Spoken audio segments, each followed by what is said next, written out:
tal? Buenos días a todos. Mi nombre es Esteban Actis, soy consultor senior del digital. Bueno, es un placer para mí presentar este tercer eh, Intal Talk, denominado Tendencias Regionales y Extrarregionales en Infraestructura para el Dinamismo Comercial. Le voy a dar la palabra para iniciar este webinar a Ana Vasco, quien es directora del Instituto para la Integración de América Latina y el Caribe del Banco Interamericano de Desarrollo, institución en la que trabaja hace 18 años liderando diferentes tipos de proyectos vinculados con la integración, género y nuevas tecnologías. Es economista y licenciada en Ciencia Política, ambos de la Universidad de Buenos Aires. Ana, la audiencia. Bueno, muy buenos días, como decía, muchísimas gracias a todos y a todas por sumarse a esta tercera edición de la Intal Talk, que es sobre infraestructura y comercio.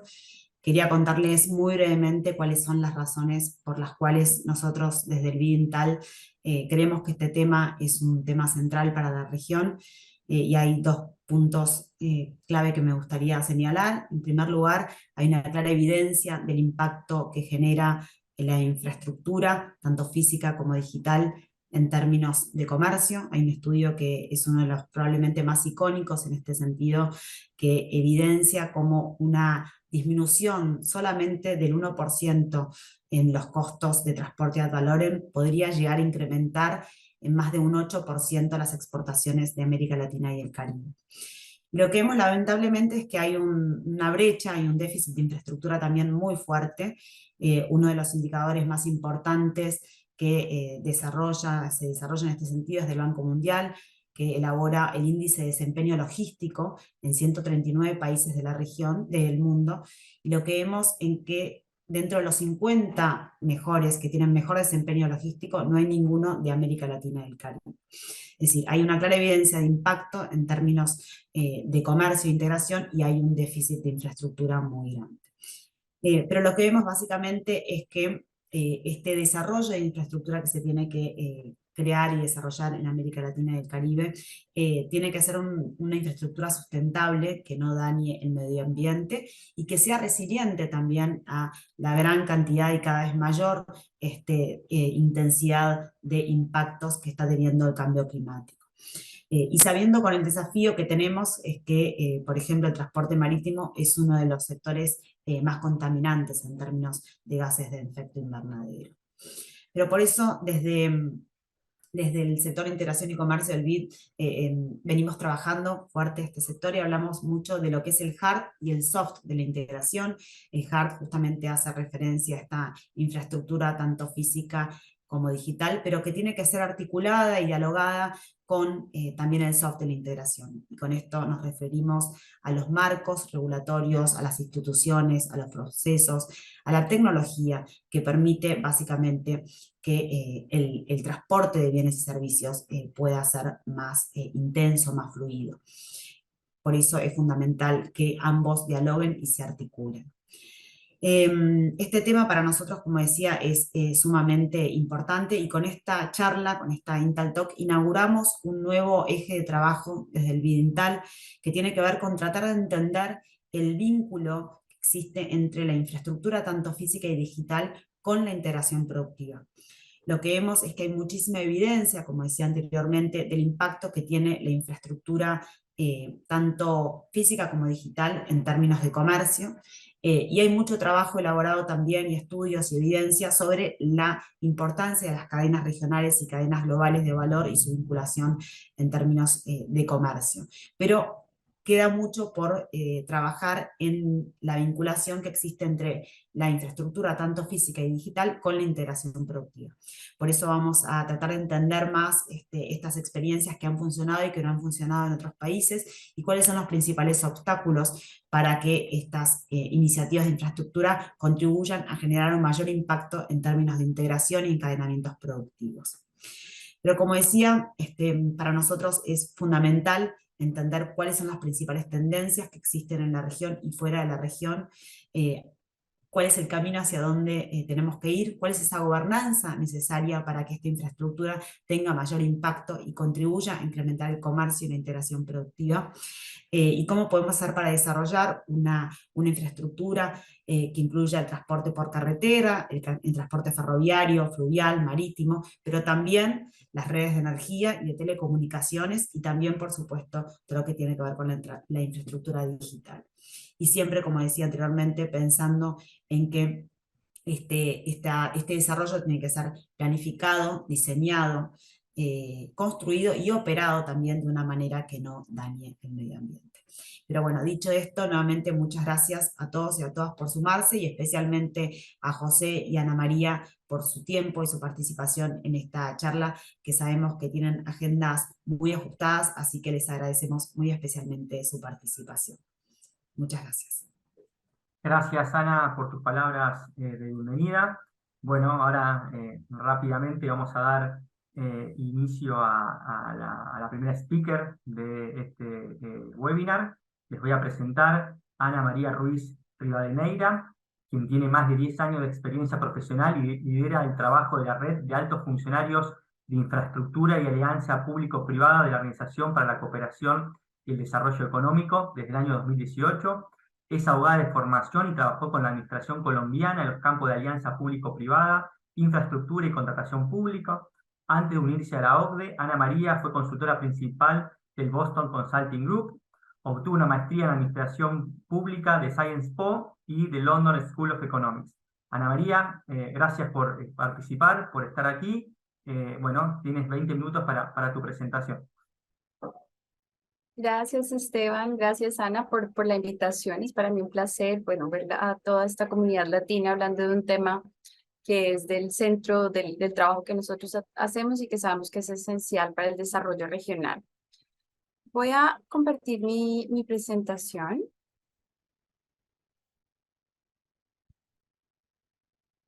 Y sobre todo quisiera enfocarme el día de hoy en hablar de un tema que Ana mencionó en sus palabras introductorias, que es la gobernanza. ¿Por qué enfocarnos en temas de gobernanza y del diseño institucional, que creemos es uno de los elementos más importantes para América Latina? Denme 2 segundos porque estoy teniendo nuevamente problemas para compartir mi pantalla. Aquí está. ¿Me puedes confirmar, Esteban, si lo están viendo? Perfecto, sí. Bueno, aquí entonces, ¿por qué hablar de gobernanza? Y creo que este tema es particularmente en América Latina. Sabemos que una infraestructura de calidad es esencial para aumentar el desarrollo económico, también la productividad, mejorar el bienestar social y, como lo vamos a ver más adelante, también es esencial para temas de sostenibilidad y de asegurar una lucha adecuada contra el cambio climático. Pero lo que vemos es que, de manera global, el 30% de la infraestructura, de las inversiones, se pierden en ineficiencias. Quiere decir que no solamente tenemos una brecha, como bien decía Ana, en cuanto a la necesidad de aumentar la inversión en infraestructura, sino tenemos que invertir mejor. Tenemos que tomar mejores decisiones y hacer que cada dólar, cada peso, cada sol que invertamos en infraestructura sea más productivo y eficiente en un contexto de recursos limitados que es particularmente relevante en América Latina, donde sabemos que los gobiernos no necesariamente cuentan con recursos adicionales que puedan invertir en infraestructura, por lo tanto necesitamos que sean direccionados de manera adecuada, que controlen la corrupción y que pues lleven a cumplir estos servicios, bien sea de transporte, de salud, que deben tomar. ¿Qué entendemos por gobernanza de la infraestructura? Es el diseño institucional. Vamos a ver que los países cuentan con diferentes... La infraestructura es un sector que es muy transversal. Cuenta de diferentes actores, como es el Ministerio de Finanzas, el Ministerio de Transporte. Algunos países cuentan con ministerios de infraestructura, y requiere una coordinación entre estas instituciones, de un diseño institucional adecuado, pero también de un proceso de tomas de decisiones clave. Entonces, la gobernanza se refiere a todos estos elementos. Y desde claro, este proceso de toma de decisiones son esenciales para garantizar la eficiencia, la transparencia, la predictividad y la productividad.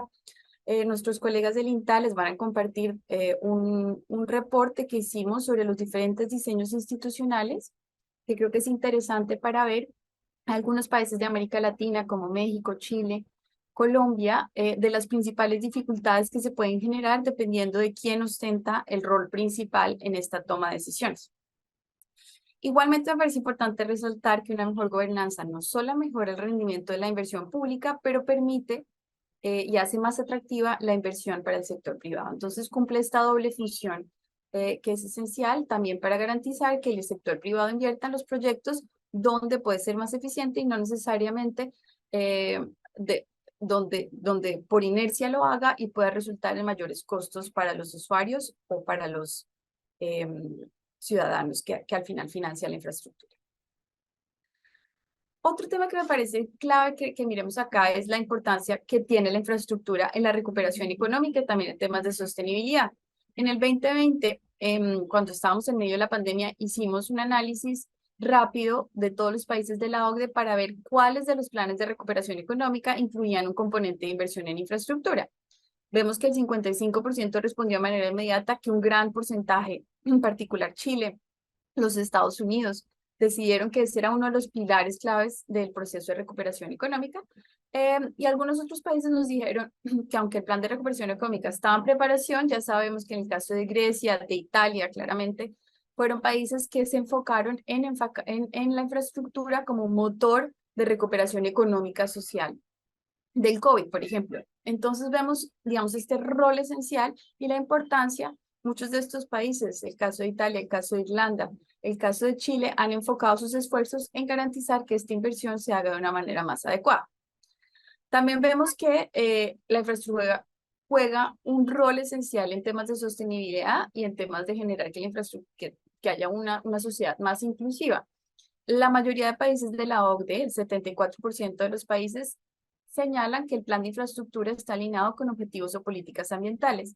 Y aquí me parece importante resaltar que no solo estamos hablando de infraestructura que no dañe el medio ambiente, que creo que es un poco el discurso que se venía desarrollando en los últimos 20, 30 años, sino es una infraestructura que en muchas ocasiones es esencial, vamos a verlo en la siguiente gráfica, para la transición hacia un escenario de emisiones que sea sostenible, pero también permite y puede ayudar a mejorar temas de biodiversidad, de conectividad, y nuevas inversiones o reeducaciones pueden hacerlo más resiliente y más beneficioso para el ecosistema.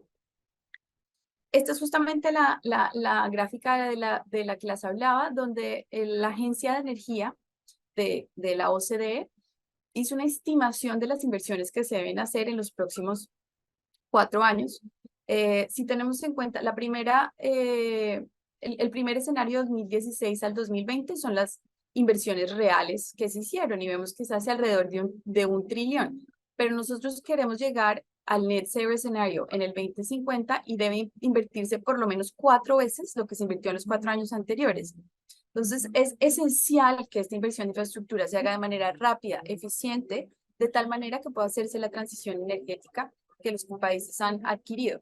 Y es importante también tener en cuenta que el 70% está financiado por actores privados y el rol que juega el sector público en permitir y en hacer atractivas estas inversiones de tal manera que el sector privado pueda cofinanciar estos proyectos de infraestructura.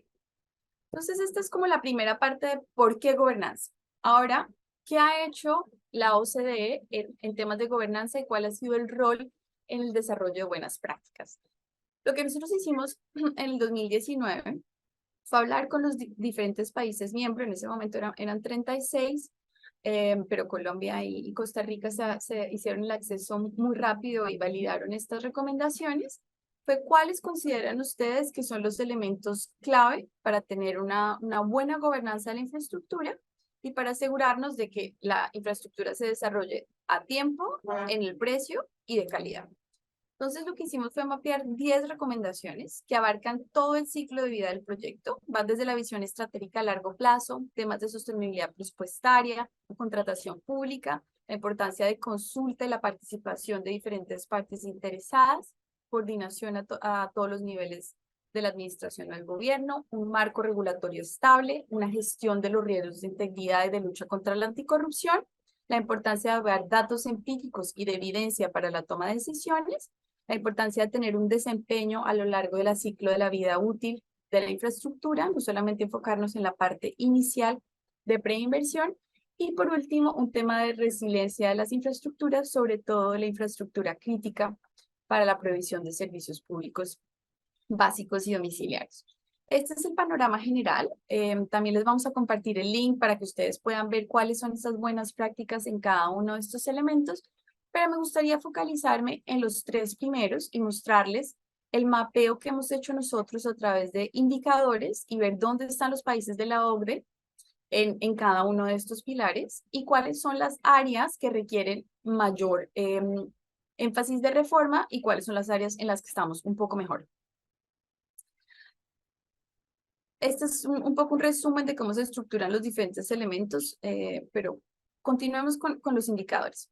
¿Cuáles son los objetivos? Como les dije, mapear fortalezas, proporcionar herramientas para la autoevaluación de cada país, contribuir a la discusión sobre la relación entre la gobernanza y la obtención de resultados de productividad y económicos, proporcionar una comprensión más profunda de las diferentes dimensiones, llamar la atención sobre la disponibilidad de datos para medir la gobernanza y permitir que los países identifiquen cambios en el desempeño a lo largo del tiempo. Ahorita estamos finalizando la medición de las 10 recomendaciones que les acabo de mencionar, pero me voy a enfocar, como ya les dije, en los primeros 3 que me parecen esenciales y particularmente importantes para América Latina. Entonces, cuando vemos el primer pilar, vemos que hay diferentes tendencias. En términos generales, los países tienen un promedio de 0.53, con un máximo resultado sobre 1, donde los principales temas a mejorar, vamos a ver, son, si bien la mayoría de países cuentan con un plan de infraestructura a largo plazo y buenos mecanismos para coordinar este proceso, hay otros elementos donde las puntuaciones son un poco más bajas, sobre todo cómo se alinean estos planes con las disponibilidades presupuestarias, que sabemos es uno de los elementos que permite que estos planes de largo plazo puedan llevarse a la práctica de la realidad. Entonces vemos que este link entre el diseño funcional y objetivos que hace el nivel sectorial no necesariamente está siempre vinculado a los objetivos de financiación. En el segundo elemento, que es sobre sostenibilidad y valor por dinero, vemos que varios países tienen muy buenos resultados, como Colombia, Gran Bretaña. Son países que han hecho un gran esfuerzo en los últimos años por mejorar su modelo de análisis de valor por dinero. Sin embargo, hay algunas áreas que todavía requieren mayor atención, sobre todo el manejo de riesgos, que sabemos es esencial para una ejecución adecuada de los contratos y que permita sobre todo que los proyectos estén a tiempo y dentro del presupuesto inicialmente previsto. Otros elementos como el presupuesto a largo plazo, el manejo de contingencias, tienen algunas puntuaciones mayores, pero todavía algunos países requieren hacer esfuerzos de mejora. Y si vamos al último de los elementos, que es sobre compras públicas, nuevamente tenemos Corea, Canadá, el Reino Unido, que ha hecho un gran esfuerzo por mejorar sus prácticas sobre compras públicas. Algunos otros países como Hungría o en el caso de Estados Unidos, es un país altamente descentralizado que explica sus bajos resultados en este indicador. Pero vemos que hay otros países que requieren mayor atención y se permiten sobre todo en áreas como el uso estratégico de las compras públicas, como compras verdes, compras sostenibles, es uno de los elementos que requiere más atención. El otro tema que claramente vemos, de acuerdo con esta gráfica, donde los países no puntúan muy bien, es el tema de la fuerza de trabajo y la capacidad que tienen los agentes que trabajan en temas de compras públicas, donde se puede hacer un esfuerzo mayor para mejorar este tipo de prácticas. Si ustedes quieren profundizar en algunos de estos análisis, también les vamos a enviar el link sobre la caja de herramientas que tiene la OECD, donde encontrarán algunos de estos resultados. También pueden verlos por país, es bastante dinámico y les permite hacer un análisis. También hay casos de estudio con buenas prácticas. Si ustedes quieren ver, bueno, qué están haciendo los países de la OCDE en temas de el uso de soluciones naturales, por ejemplo, para la construcción de infraestructura, en temas de cambio climático, ponen y pueden escoger algunos de estos casos. Yo quería hacer solamente una introducción a algunos de los resultados y mostrar la importancia de la gobernanza de la infraestructura, que yo creo que es un tema muy importante resaltado por la OCDE, pero es particularmente esencial para la región de América Latina. En cuanto al apoyo que da la OCDE para fortalecer gobernanza de la infraestructura, hacemos un apoyo continuo a países miembros, pero también a países no miembros en temas de gobernanza, pero también manejo de asociaciones público-privadas. Algunos de los estudios más recientes que también están en la web es sobre Italia, Irlanda. En la región tenemos una revisión de las gobernanzas de la infraestructura de Argentina, de Chile, también de México, así que los invito a que lo consulten. Igualmente quisiera invitarlos a que participen en el próximo Foro de Infraestructura, que se realizará el 9 y 10 de abril del próximo año en París. Tan pronto tengamos las invitaciones, podemos circularlo con la INTAL para que ustedes puedan también participar. Y como les dije, tenemos otro tipo de herramientas que se han desarrollado para mejorar la información de los inversionistas y ciudadanos sobre proyectos de infraestructura. Este ya no mira la gobernanza a nivel país, sino mira las diferentes etapas y criterios que considera la OCDE son esenciales para un buen proyecto de infraestructura, y es el Blue Dot Network, que es una iniciativa apoyada por Canadá, Japón, los Estados Unidos y algunos países miembros de la Unión Europea. Y por último, invitarlos a que consulten, como les mencionaba, el Infrastructure Toolkit, que tiene muchos de los datos que les he compartido hoy, pero también casos de estudio y otras herramientas interesantes que pueden ser útiles para una mayor comprensión de estos temas. Y aquí paro. Muchas gracias por su atención y quedo atenta a preguntas, comentarios. Con mucho gusto los responderé a continuación. Bueno, muchas gracias, Ana María, por tu presentación. La verdad que muy sintética, muy ordenada. Gracias por respetar el tiempo asignado. Bueno, algunas preguntas que nos están llegando por diferentes canales que tenemos abiertos. Eh, un comentario o pregunta tiene que ver cómo está trabajando desde la OCDE la cuestión vinculada a riesgos y contingencias en materia de los impactos de las catástrofes ambientales vinculadas al cambio climático, que son cada vez mayor, en la infraestructura. Si hay un plan de mitigación, cómo es el vínculo entre bueno, las cuestiones que son cada vez más comunes, lamentablemente, y que serán de acuerdo a las proyecciones de los investigadores en materia climática sobre las infraestructuras en los países de la ONU. Gracias, Esteban. Esta es una pregunta muy importante, porque pienso que antes hablábamos de eventuales riesgos. Creo que ahora este tema de eventualidad es cada vez menos eventual y más certero que vamos a tener este tipo de impactos. Entonces, la OCDE ha venido trabajando mucho en temas de resiliencia. Justamente es el tema central del foro que se va a desarrollar en abril. Entonces, creo que este es un buen escenario para mirar las últimas tendencias de diferentes países. Uno de los áreas esenciales que hemos estado trabajando es el uso, como lo decía anteriormente, de soluciones basadas en la naturaleza, como muchas veces la infraestructura que llamamos gris, infraestructura verde, puede ser o complementaria o incluso muchas veces sustitutiva. Hemos visto en muchos casos, por ejemplo, en temas de erosión y de protección costera, durante muchos años se acudió al uso de infraestructura gris, cuando hemos encontrado que infraestructura verde puede ser mucho más eficiente, tiene otros co-beneficios y es mucho más resiliente que la infraestructura gris. Entonces, esta es una de las áreas que hemos venido trabajando, pero también no solo en términos de cómo pueden ser vistas como una opción diferente, sino también cómo pueden ser complementarias. Uno de los casos de estudio que lo pueden encontrar en el toolkit es una represa, que en principio uno piensa una represa de agua, de producción de energía, no es la infraestructura más sostenible, pero dentro del diseño de esa represa se hizo todo un mapeo de las zonas verdes aledañas para garantizar que la inversión no se hiciera solamente en la represa en sí misma, sino que todo el soporte, digamos, de ecosistema no solo se protegiera, sino hiciera más eficiente la producción en el largo plazo, digamos, el flujo de agua en la represa. Esto es en Italia, en la región de Emilia-Romagna. Entonces, creo que hay casos interesantes en estos temas de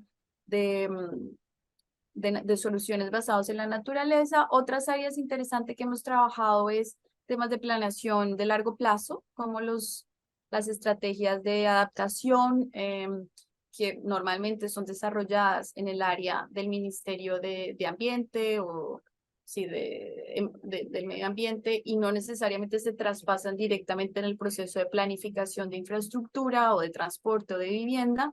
Cómo encontrar esos escenarios de coordinación a nivel de gobierno para que conceptos de adaptación y de resiliencia se encuentren incluidos en los planes de largo plazo de infraestructura. Y por último, otro tema que es esencial es el tema de cómo incluir esto durante el proceso de priorización de proyectos. Hemos hecho un trabajo muy interesante sobre el análisis de costo-beneficio bueno, cómo incluir estos elementos en general en el proceso de priorización de proyectos de infraestructura, pero también, y ese es otro documento que les podemos compartir después del seminario, el uso de análisis costo-beneficio para la inversión en infraestructura de protección.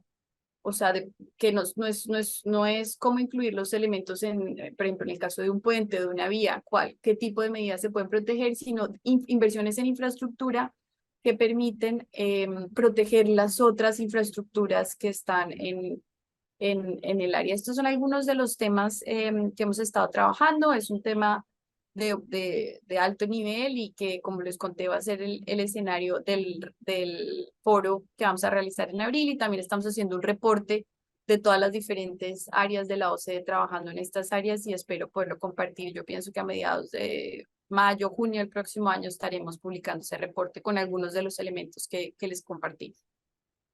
Perfecto, gracias, Ana María. Bueno, otra consulta que nos llega tiene que ver en relación a las buenas prácticas de gobernanza trabajada de la OCDE. ¿Cuál es la experiencia de los países latinoamericanos miembros de OCDE en relación a esos indicadores? ¿En cuál es la región o los países de la región que están en la organización están en el promedio OCDE? ¿En cuáles no? ¿Cuál es la evaluación de la experiencia latinoamericana en este trabajo que está haciendo la OCDE con la gobernanza en infraestructura? Bueno, los resultados son variados. Tenemos resultados de Chile, México, y ahora estamos implementando la estrategia, los indicadores en otros países OCDE. Yo he visto que definitivamente uno de los temas por mejorar es el tema de planeación estratégica. También hicimos un análisis, por ejemplo, en el Perú, yo pienso que ha habido un énfasis en la planeación a mediano plazo. La mayoría de países cuentan con algún tipo de plan de desarrollo, plan de gobierno. Creo que se han invertido bastante en la planeación de mediano plazo, pero nos cuesta aún esta planeación de largo plazo, que no es solo esencial para atacar problemas estructurales como el cambio climático, pero también es esencial para dar una línea de ruta que no sea tan variable en función de los cambios políticos, que sabemos es un tema que afecta fuertemente la planeación en infraestructura. Yo pienso que el caso colombiano, y ese es otro caso de estudio en materia de transporte, ha sido muy interesante. Yo creo que sí es una línea de ruta muy clara de inversión en transporte que se ha seguido en los últimos años. A lo mejor mi coponente nos puede dar un poco más de detalles sobre otras buenas prácticas en ese sentido, pero creo que es un área donde todavía nos falta en América Latina. Creo que en temas de valor por dinero, de sostenibilidad, el caso chileno, el caso colombiano, han sido países que han trabajado muy fuerte en este tipo de herramientas. También lo otro que puede ser un poco una sorpresa, hemos visto que la mayoría de países latinoamericanos plantean muy bien en la fase 2, miramos el tema anticorrupción, y son países que tienen, por lo menos desde el punto de vista de la gobernanza, una estructura anticorrupción muy fuerte. Creemos que es una respuesta, digamos, a los casos que hemos tenido. Habría que ver qué tan efectivos son esos elementos, esas estrategias puestas en la práctica. Así es como un paneo muy general de lo que he visto en cómo comparan los países miembros con los países de América Latina con los otros países de la OCDE. Bien, buenísimo. Bueno, y una última consulta que nos llega, tiene que ver si desde la OCDE se tiene visualizado, identificado algún ejemplo de alguna inversión en infraestructura de países de OCDE que se haya logrado eficiencia e impactos en términos de cross-border, dimensión cross-border, es decir, vinculado al comercio y la integración. Si se tiene identificado infraestructuras que justamente hayan tenido impacto positivo en esa dimensión. Yo pienso que en el caso europeo hay grandes proyectos de infraestructura que requieren una interconectividad. Puedo buscar algunos ejemplos. No desde la OCDE no hemos trabajado como tal en este tipo de proyectos, pero desde luego puedo compartir algunos ejemplos, sobre todo en materia de transporte terrestre. Ha habido grandes esfuerzos en Europa que son esenciales para el transporte entre los países de la Comunidad Europea, que yo creo que es una experiencia interesante para América Latina. Bien. Bueno, Ana María, gracias por tu presentación, por tus preguntas. Bueno, ahora vamos a dar paso a nuestro segundo speaker de este webinar, a José Barbero, quien es un experto en el área de políticas, planificación, regulación y gestión de transporte y infraestructura en general. Pues una experiencia de más de 30 años en los sectores públicos y privados de su país de origen, que es Argentina, y en numerosos países latinoamericanos. Cursó estudios de posgrado en temas de economía, planeamiento del transporte en la Universidad de Toronto y el Instituto Tecnológico de Massachusetts, en el famoso MIT.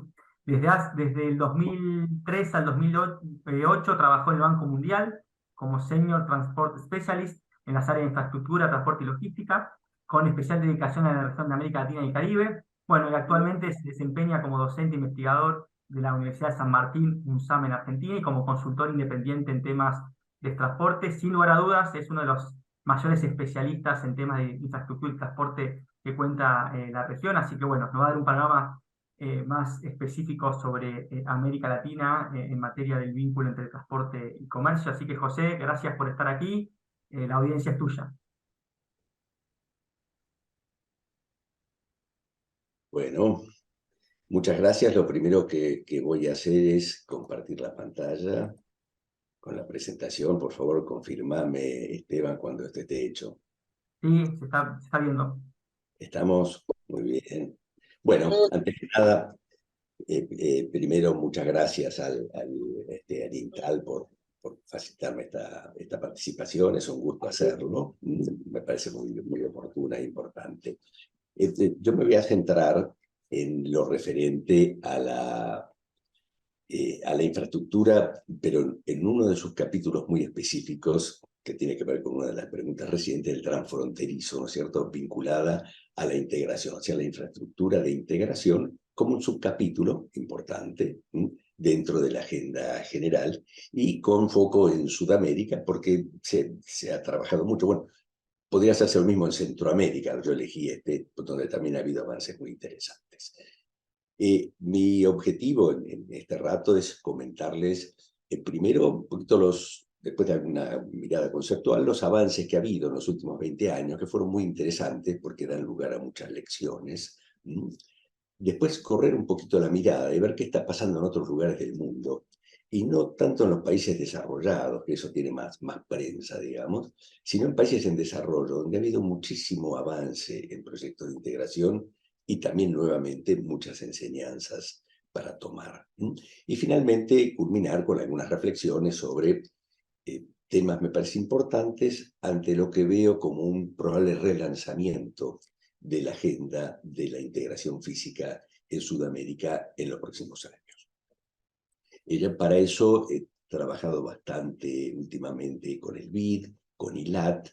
Bueno, en la lámina anterior, voy a volver atrás, ahí les cito una publicación extensa, tiene un resumen ejecutivo, con bastante trabajo hecho, y ahora estamos con el BID trabajando en 2 notas técnicas, me parece que van a estar muy interesantes, una sobre corredores de integración y otra sobre experiencias de proyectos de integración física en otras regiones del mundo, sobre todo en regiones en desarrollo, en países en desarrollo. Bueno, entonces, empezando con alguna cuestión conceptual, ¿no es cierto? La integración regional, obviamente, es un proceso en el que varios estados comparten decisiones, obviamente a la espera de tener beneficios mutuos entre ellos, ¿no es cierto? Esa integración regional tiene una enorme cantidad de dimensiones: integración comercial, integración productiva, integración en el ámbito militar, en la gestión de los recursos naturales, en fin, podríamos seguir la lista, ¿no es cierto? Uno de los componentes de esa integración es la integración física, que hoy llamaríamos física y digital, digamos, para ayornarnos, y que es la que provee básicamente la conectividad, esa conectividad física y digital, que realmente es indispensable para el cumplimiento de las otras, ¿no es cierto? Como una condición necesaria. Y dentro de esa conectividad, de esa integración física y digital, la infraestructura es un componente central, ¿no es cierto?, que para proveerla. Infraestructura en un sentido amplio, ¿no? No solo los fierros, por decirlo de alguna manera, las obras, las instalaciones fijas, sino también los servicios que las utilizan y cómo esos servicios se organizan y los marcos normativos que los reglan, etcétera, ¿no? O sea, no solo la parte hard, sino la soft. Creo que esa es la visión que hay que tener hoy de infraestructura. A veces es mejor incluso hablar de infraestructura y servicios. Bueno, yendo un poquito al tema de Sudamérica. Si uno mira en la historia y antecedentes desde el nacimiento de nuestros países, ¿no es cierto? Pero probablemente quien haga historia de esto en el futuro vea que en el año 2000 ha habido un momento de quiebre bastante importante con el lanzamiento de una iniciativa muy abarcativa a nivel regional, de integración regional. Antes hubo casos muy interesantes que surgen en muchos casos de acuerdos binacionales o de subregiones, ¿no? Pero esta iniciativa, la IRSA, en el año 2000, que fue impulsada por el presidente Cardoso, el presidente de Brasil en aquel momento, realmente significó un quiebre, un hito importante, como una suerte de acción colectiva.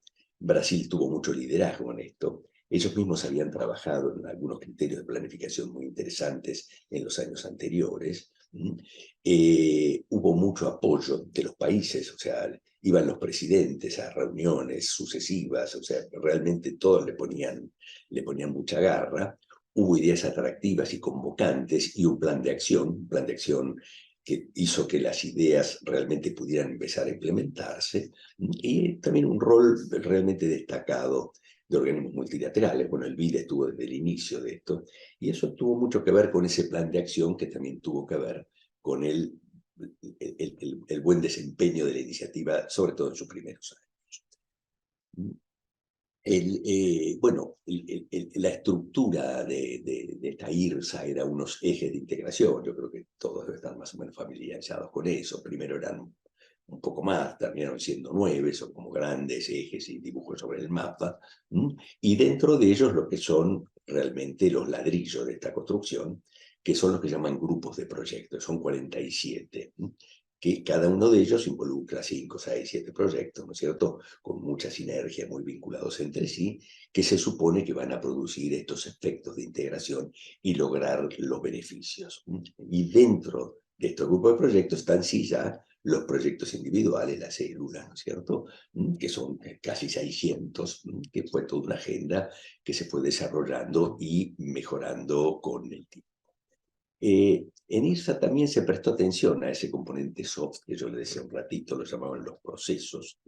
Estuvieron en la agenda inicial y la verdad que después fueron perdiendo un poquito de peso, no tuvieron mucha atención. Y ya vamos a ver, creo que ese es uno de los aspectos para mejorar en una futura etapa, ¿no es cierto?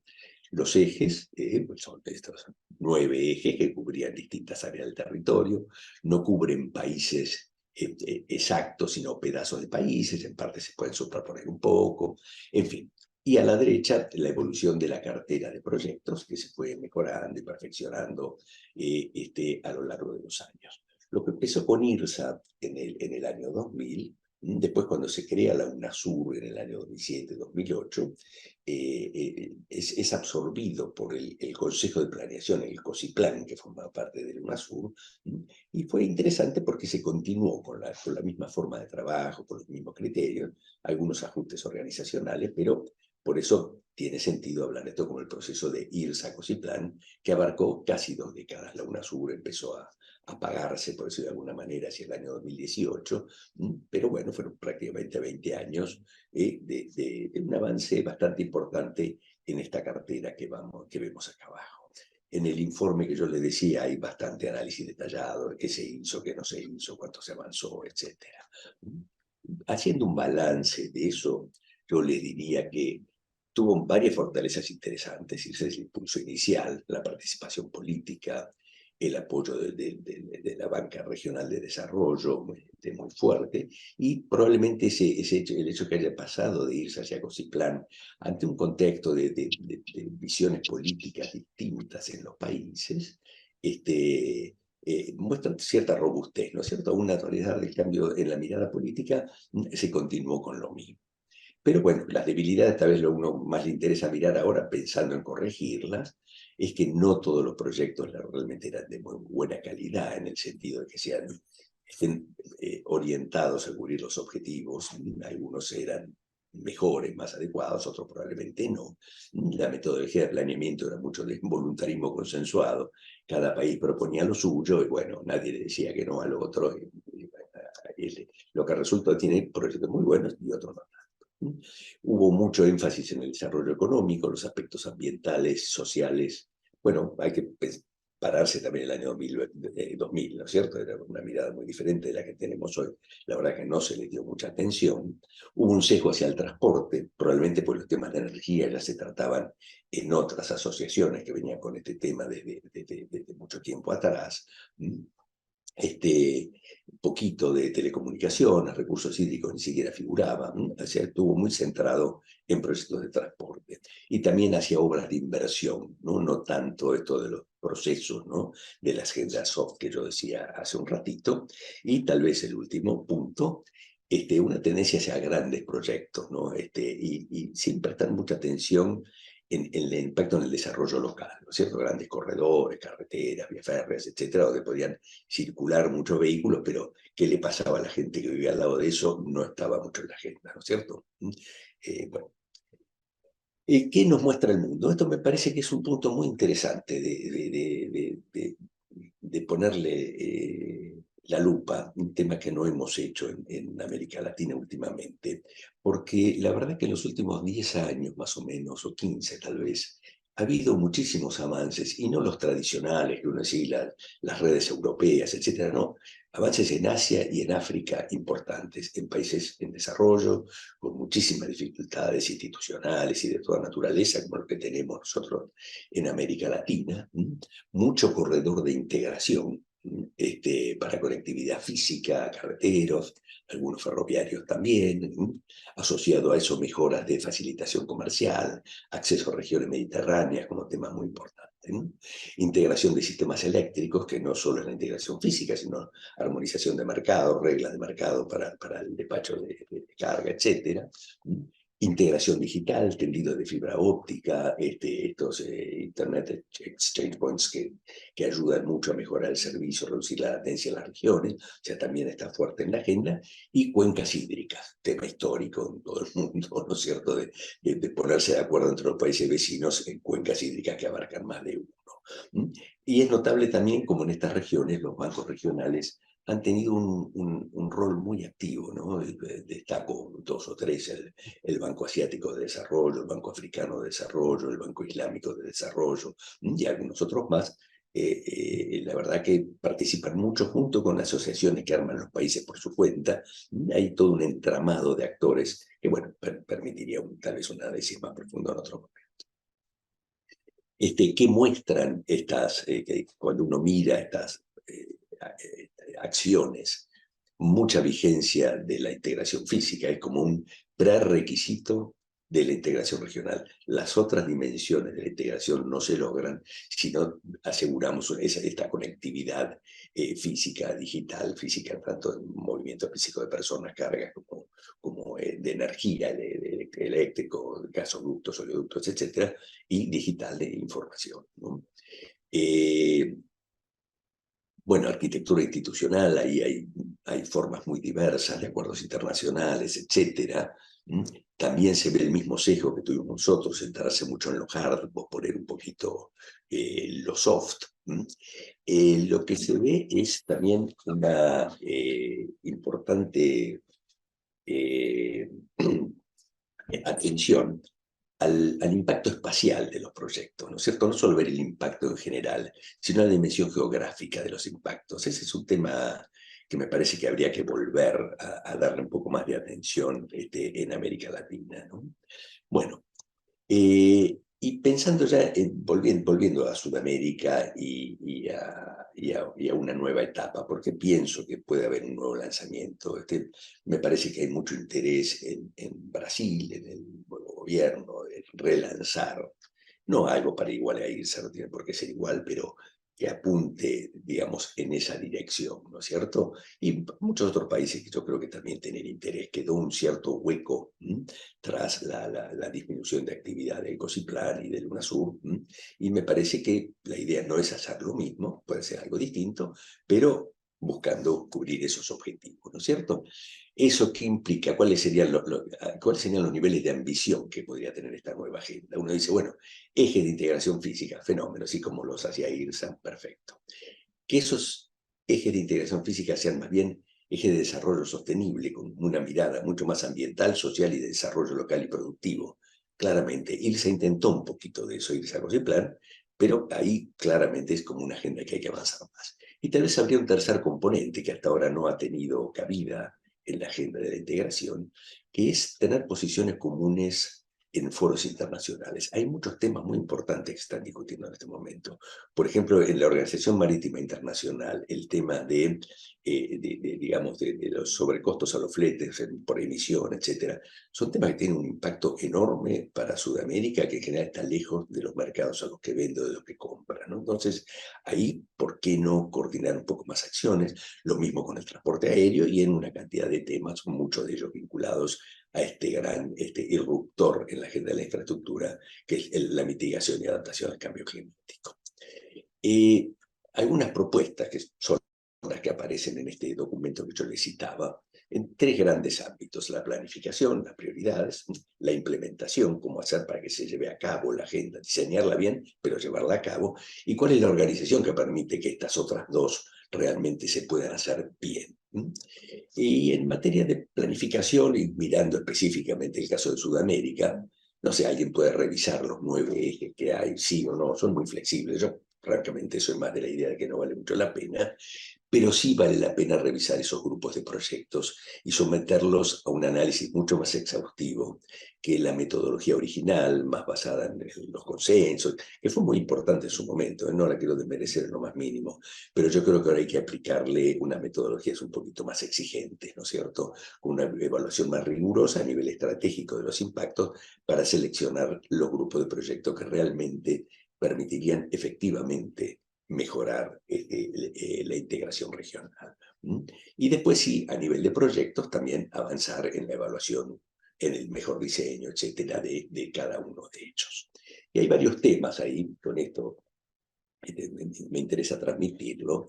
Uno es en el tema de la calidad de los proyectos. Miren, si uno se parara en el año 2010, mirando cómo era la agenda de infraestructura de América Latina, y le pusiera esos contadores de palabras que usamos ahora, la palabra de moda era brecha. El tema es, estamos invirtiendo poco, hay que invertir más. Se hacían unos ejercicios cuantitativos bastante opinables en mi punto de vista, para decir, bueno, a dónde habría que llegar, cuánta inversión, 5 o 6 puntos de PBI por año, y estamos invirtiendo 1,5, 2, hay que multiplicar por 2, por 3. Bueno, pero si uno hiciera este mismo ejercicio en el año 2017, 2018, ahí hubo un cambio, y ya no solo invertir más, que es obvio que había que hacerlo, sino invertir mejor, hacer más con menos.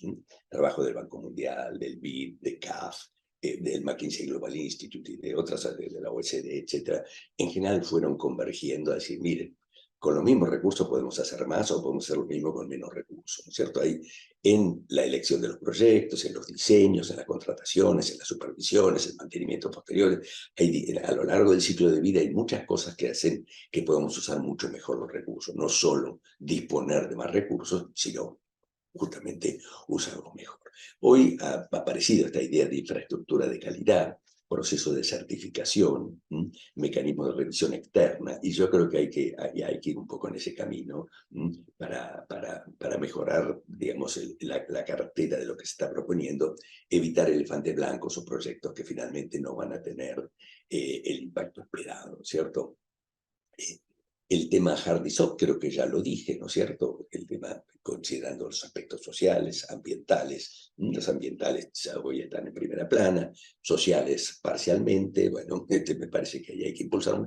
Y el tema de desarrollo local y productivo, realmente ver cómo impactan no solo estos grandes corredores, sino qué influencia tienen en las poblaciones locales.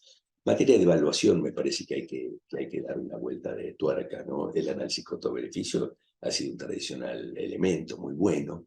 Me parece que hay que buscar hoy ir a metodologías un poco más sofisticadas, más de, no solo el equilibrio parcial, sino los impactos indirectos, impactos amplios, ¿no es cierto? La idea de ir más al outcome y al impacto final, ¿no? Vincular bien los objetivos con lo que se quiere hacer y ver, lógicamente, en qué medida lo que se está haciendo permite cumplir el objetivo. Cómo se vincula esto con objetivos de desarrollo sostenible, etcétera. A mí me parece que hay una agenda por delante para subir un poquito la vara en materia de metodología de evaluación.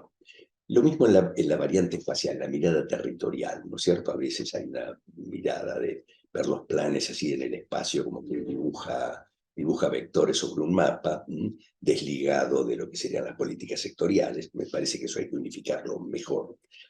Y vinculado con esto todo el impacto espacial de los proyectos. Yo creo que desde aquel informe del Banco Mundial año 2009, que puso énfasis en la economía espacial, ha habido mucho desarrollo conceptual y muy poco de eso llevado a la práctica. Me parece que ahí hay una agenda bastante importante para trabajar en la dimensión espacial de los impactos, ¿no? Y bueno, y finalmente, y el último punto, sensibilizar sobre estas cosas, hacer ver por qué la integración vale la pena, que los países se entusiasmen, que le pongan ficha, por decirlo de alguna manera, a esta agenda. En aras de cuidar el tiempo, voy a ser muy breve. La materia de implementación es toda un área en sí misma, ¿no es cierto?, muy compleja. Creo que hay que ayudar en los procesos de preinversión, en el diseño de proyectos, en la estructuración cuando hay participación privada, generar algunos incentivos en las líneas de préstamo para proyectos de integración. Bueno, en fin, y el tema de organización es un temazo, es también para una charla en sí mismo, pero bueno, fíjense, en este caso, si queremos una agenda regional de integración física, se tienen que juntar muchos países, tener alguna mecánica, alguna organización. ¿De qué tipo? Una organización grande y establecida burocráticamente como era COSIPLAN, una organización absolutamente light, con reuniones de vez en cuando, como es, por ejemplo, la de G20, algo intermedio. Los países están representados, pero los proyectos son muy diversos. ¿Quién representa a cada país que realmente tenga capacidad de opinar y tomar decisiones sobre proyectos tan diversos? Bueno, estos son los problemas, ¿no es cierto? ¿Cómo se resuelve? La verdad es un tema que excede la charla de hoy. Y insisto, en un temita que comenté, me parece que es momento de incluir en la agenda la mirada en los foros globales de muchos temas que cada vez son más de importancia global, y donde los países tienen mucho por compartir, ¿no es cierto?, de sus propias experiencias, de sus intereses y de ir con posiciones comunes. Bueno, y con esto ya termino. Bueno, José, gracias por tu presentación, muy estimulante en el repaso de la experiencia sudamericana en el marco de la integración física de infraestructura. Algunas preguntas que nos llegan al chat, muchas vinculado con el vínculo público-privado en estas instancias de proyectos de infraestructuras. Y nos preguntan si, bueno, de tu experiencia, podés justamente enumerar algunos de los proyectos con participación pública-privada que hayan sido exitosos y que hayan llevado a cabo, que hayan tenido impactos en materia de comercio en Sudamérica. Bueno, sí, mira, yo creo que en materia de participación público-privada tenemos 30 años de experiencia para sacar conclusiones, ¿no es cierto? Creo que ha habido intentos de los más diversos, algunos muy exitosos, otros más o menos, otros fracasos, ¿no? Mi impresión es que hay un lugar importante para la inversión privada en infraestructura que cambia mucho según los sectores. Si vos mirás, por ejemplo, las telecomunicaciones, probablemente el 80 al 90% de la inversión es privada. No hay planes públicos, se fijan estándares exclusivamente, y la verdad que hay empresas privadas que ponen desde cables submarinos hasta exchange point de internet, en fin, es un mercado que se maneja así solo. Hay áreas que quedan desprotegidas, sí señor, y ahí hay un rol público importante para que la cobertura llegue a todos. Si vos pasás al sector energético, la participación privada es muy grande, tal vez no tan menos que las telecomunicaciones, pero por ejemplo en la generación eléctrica, hoy la inversión privada para vender energía con un contrato de venta prepactada es moneda común en el mundo, y es muy bueno eso, y la verdad que funciona bien. En red de distribución, transmisión, más o menos, en distribución urbana, menos, ¿no? Pero cuando uno mira el sector en su conjunto, no sé, podría decir la mitad, por lo menos, o tal vez algo más, de la inversión bien puede ser privada en la energía. Cuando vos pasás al transporte, el panorama es bastante diverso, porque hay ciertas actividades aéreas que se prestan más que otras, ¿cierto? Por ejemplo, en puertos y aeropuertos ha habido una fuerte tendencia a la inversión privada y ha habido mayormente ejemplos exitosos, eso funcionó bien.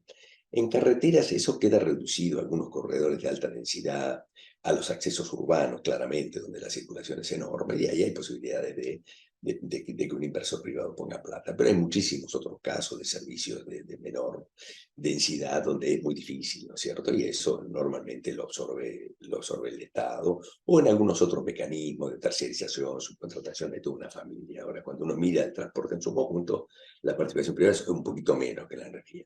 Y cuando vas al caso del agua, hay algunos casos en provisión de agua potable, sobre todo, donde se presta a participación privada, y ya más bien en todo lo que es saneamiento, etcétera, ya es un poquito más difícil expandir saneamiento a zonas de baja densidad, etcétera, que tienen razones de salud pública y de bienestar evidentes, pero que como un negocio cierra un poco menos, ¿no? Entonces yo creo que ahí hay como un escalonamiento, volviendo a la pregunta, entre telecomunicaciones, energía, transporte y agua. Gracias, José.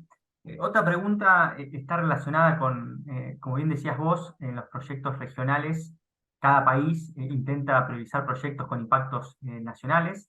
Entonces, la pregunta que nos hacen es, ¿cuáles son los mejores métodos para priorizar inversiones en infraestructura que potencien la integración productiva en la región? Entonces, en ese sentido, bueno, ¿qué métodos vinculados a financiamiento generalmente escaso o donde participan los organismos internacionales son los mejores para justamente ser más eficiente con los proyectos seleccionados? Ya, de esa pregunta saco dos cosas, ¿no? Una, la primera, ¿cómo coordinás vos los planes nacionales, donde cada país piensa en sus propios beneficios, con aquello que es transnacional, ¿no es cierto? Donde hay una externalidad transnacional, es una oportunidad. Bueno, por eso la necesidad de ponerse de acuerdo y esto de que haya algún tipo de ámbito en el cual cada uno mire un poco más allá de su frontera, porque ahí tienen los dos para ganar, ¿no es cierto? Amplías mercados, tiene varios beneficios. Entonces, muchos de los proyectos, además, que tienen que ver con la integración entre países, también tienen mucho que ver con el propio, digamos, con la mejora de los flujos al interior del país. Toma un caso de transporte, ¿no es cierto? Por ejemplo, la carretera, uno fue bastante emblemático, el BID lo estudió a fondo, después el IRSA-Sur lo estudió el POST, ¿no es cierto? Donde hacías toda una carretera que vinculaba el Océano Pacífico, subiendo los Andes, después bajando una bajada que es tremenda hasta la Amazonía, después vinculando Perú con Brasil, etcétera. Bueno, ¿Cuál era la idea de hacer una obra enorme? Y bueno, por un lado, iba a haber mejoras en la circulación interna. En Perú unía dos regiones de Perú que estaban, el camino cada temporada de lluvia se destruía, o sea que fue muy importante para Perú como mejoró los movimientos físicos. Y bueno, mejoró el comercio entre Brasil y Perú, esa era la otra expectativa. Un poco, ¿no? Ahora algunos de la Amazonía, de Portobelo, van a visitar Machu Picchu. Bueno, hay un poco de movimiento, algún comercio medio incipiente, pero un poquito. Eso ya sería integración regional. Y después la otra idea que había es que Brasil iba a hacer exportaciones por los puertos del Pacífico. Bueno, de eso la verdad no pasó nada, ¿no es cierto? Entonces, ahí hay que ver, por eso hay que estudiar bien estos proyectos, ver realmente qué es lo que uno se propone, tener metodologías de evaluación que te permitan discriminar y sobre todo enfocar bien si los componentes que estás proponiendo están bien alineados con los objetivos que querés, ¿no es cierto? En fin, no sé, temas que dan para más, no quiero extenderme. Bien, bueno, y acá otra consulta, nos preguntan si vos crees que los escasos avances en infraestructura regional se deben a la baja interdependencia entre los países y por ende poca demanda por bienes públicos regionales, o por el contrario, la escasa dotación de infraestructura actúa como límites a la expansión de los negocios y los flujos comerciales. Mira, yo lo pondría en estos términos. Cuando vos ves los proyectos de integración física regional, vas a encontrar algunos que apuntan a dotar de más capacidades y mejoras donde ya se observan las demandas. Y hay otros, en cambio, que son apuestas estratégicas, donde si realmente no hay conectividad alguna, y si la ponemos, ahí esperamos que la demanda venga, que a veces llega y a veces no. Bueno, en el primer caso, por ejemplo, te pongo el tema del corredor de vinculación entre Brasil, Argentina y Chile. Hoy, en este momento, haber una cola enorme de camiones en el Paso del Cristo Redentor y otra en Uruguayana, el Paso de los Libres, ¿no es cierto? O sea, ahí las demandas ya están, son muchas y realmente hay falencias, ahí vamos atrás de la demanda. Y, no sé, otro corredor de otra naturaleza puede ser, no sé, el corredor que se llama bioceánico, entre el Mato Grosso del Sur, el Paraguay, cubriendo el Paraguay y llegando hasta Chile. Bueno, ahí lo que se espera es que realmente se produzcan flujos nuevos, flujos que hoy no existen, ¿no es cierto? Y que vos, a través del desarrollo de la infraestructura, realmente lo estás propiciando. Ahora, este argumento de propiciar, digamos, de que la demanda va a venir, porque no existe hoy porque no está la infraestructura, puede estar acertado en algunos casos y puede no serlo en otros, puede haber un poco de ingenuidad o lo que fuera, y proponer obras enormes para que después no tienen ningún impacto. Por eso yo creo que hay que tratar de afinar los métodos de evaluación previa y reducir el riesgo de cometer errores, ¿cierto? Tampoco quedarse solamente en aquellos casos donde la demanda hoy ya está. Creo que hay mucho por hacer para apostar a desarrollo regional, y hay que hacerlo con prudencia. Bien, bueno, y una última pregunta que nos llega tiene que ver con la economía política en la organización de la infraestructura sudamericana. Dado tu experiencia y la experiencia empírica que hemos tenido en estos últimos 20 años, ¿qué te parece mejor en términos de los esquemas de integración para avanzar en la infraestructura, sobre todo en un contexto regional de heterogeneidad política? Si espacios sudamericanos integrales, como pudo haber sido UNASUR o una experiencia que puede ser similar, o más bien subregionales, como puede ser Mercosur, CAN, Alianza del Pacífico, Espacio Amazónico. ¿Cuál te parece que son los mejores o los mecanismos más óptimos para avanzar y tener menos obstáculos? Mira, a mí me da la impresión que la mirada sudamericana es apropiada en esto, ¿no es cierto? En otras regiones no es así. Por ejemplo, en África tienen 7 subregiones y hacen acuerdos a nivel interno de cada subregión con cierta independencia. Por la propia geografía, a mí no me parece mal que lo veamos a escala sudamericana por la naturaleza, ¿no es cierto? Hay algunos proyectos que son muy propios del ámbito andino, otros más del cono sur, después otros son más del norte de Brasil, de la Guayana, Venezuela, ¿no? En fin, hay ciertas, vos podrías pensar en alguna separación, pero también hay muchos puntos en común. Bueno, tal vez el tamaño enorme de Brasil también hace un poquito a esa realidad. Entonces, si esa fuera la escala, el tema es tener qué organización tenemos, ¿no? IRSA fue para mí una gran experiencia. Yo hoy me saco el sombrero con el presidente Cardoso, con cómo lo armó, lo que se hizo, y tuvo unos años de gloria, digamos, que después fueron apagándose un poco. La UNASUR buscó un esquema un poco pesado de secretaría, ¿no? Estructuras estables y caras, y a muchos los espanta eso, ¿no es cierto? Entonces me parece que hay que buscar algún modelo intermedio, ni demasiado liviano, ni demasiado pesado, tratar de superar las diferencias también de mirada política que hay entre los países, porque digamos, no tenemos que esperar también que estén alineados todos los planetas para hacer algo juntos, ¿no es cierto? Hay que hacer algo que represente los intereses regionales de todos, más allá de la orientación de sus gobiernos de turno. Creo que hay beneficios evidentes para hacerlo. Ahí depende un poco también de la madurez de los gobernantes, ¿no es cierto? Y es difícil, requiere esfuerzos, requiere ejecutividad, y ahí me parece que los multilaterales, como es el caso del BID, o pues también el CAF o Fonplata, que han hablado mucho en esto, pueden tener un rol muy importante, porque realmente le ponen músculo a esto. Está bien que los países pongan la direccionalidad, pero después hay que trabajarlo, hay que trabajarlo con grupos, con viajes, con reuniones, es densa la agenda, ¿no es cierto? Por más que uno la quiera hacer fácil. Y ahí me parece que puede ser un rol muy importante y puede jugar los organismos multilaterales en ayudar en ese proceso. Bueno, gracias, José. Tenemos unos minutos. Quiero preguntarle tanto a José como a Ana María, bueno, si quieren reaccionar, complementar alguna de las cosas que se estuvieron diciendo, tanto en el caso de la presentación de Ana María con respecto a la gobernanza y infraestructura y una visión de la OCDE, o tanto lo que acaba de exponer José. En ese sentido, tenemos unos minutos, así que si quieren complementar algo, adicionar o una reacción, tenemos unos minutos.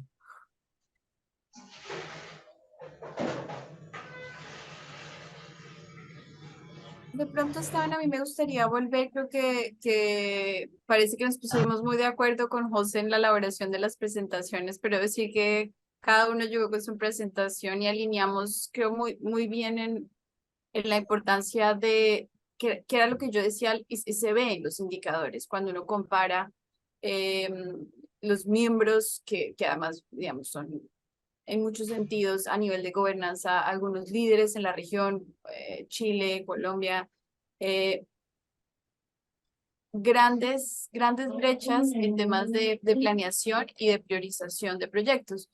Y otra de los temas que me parece interesante cuando uno compara los procesos de planeación de la región con los procesos de planeación en otros países miembros OCDE es desde hace mucho tiempo como que el proceso de planeación a nivel institucional, volvemos al tema de gobernanza, hay un ministerio de planificación normalmente. Es como que la función de planificación se ha salido del marco donde normalmente el proceso de planificación se hace, por ejemplo, en el Ministerio de Finanzas o es un proceso, digamos, interno al sector. Y yo creo que eso se ve muy reflejado en temas de infraestructura, donde esa función de planificación no necesariamente conversa bien con el proceso de planificación en infraestructura, y creo que es una de las grandes falencias para tener estas visiones de largo plazo que son esenciales a nivel, como bien lo decía José, que es un experto pues en el tema de integración regional, pero también a nivel de desarrollo de infraestructura a nivel de cada país. Entonces, creo que ese es uno de los, para mí, de las conclusiones más importantes y de elementos que deben estructurarse en los países con los que trabajaba en la región. Gracias, Ana María. Bueno, José, ¿algún último comentario, reacción? Yo creo que ya hablé demasiado. Bueno, gracias a ambos. La verdad que fue un webinar muy estimulante. Y como bien dijo Ana Vasco al inicio de la presentación, uno de los ejes y dimensiones fundamentales de la integración y el comercio en América Latina, un eje que va a comenzar a ser trabajado fuertemente desde el BIDINTAL. Entonces, esta conversación ha sido muy estimulante. Antes de cerrar, les quiero pasar una información para invitarlos. El día 13 de diciembre, 11 horas Argentina, este mismo horario, en el marco de la red Integrados, que es una red de jóvenes que tenemos desde el BIDINTAL, vamos a tener también un seminario muy interesante sobre inteligencia artificial y demandas de habilidades para potenciar el comercio regional, donde van a participar especialistas de el BID, y también con la participación de Joshua Meltzer, perdón, que es un especialista del Brooklyn Institute.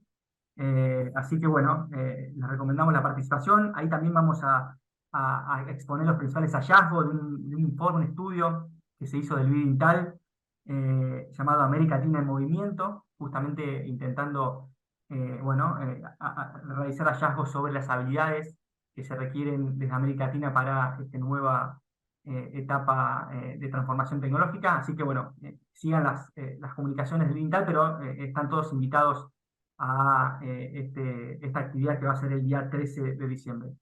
Así que bueno, con este anuncio cerramos el webinar. Nuevamente agradezco especialmente a Ana María Ruiz, que se conectó y aceptó la invitación a este webinar. A José, siempre es un lujo escucharlo. Así que bueno, doy por finalizado esta jornada y esperamos contar con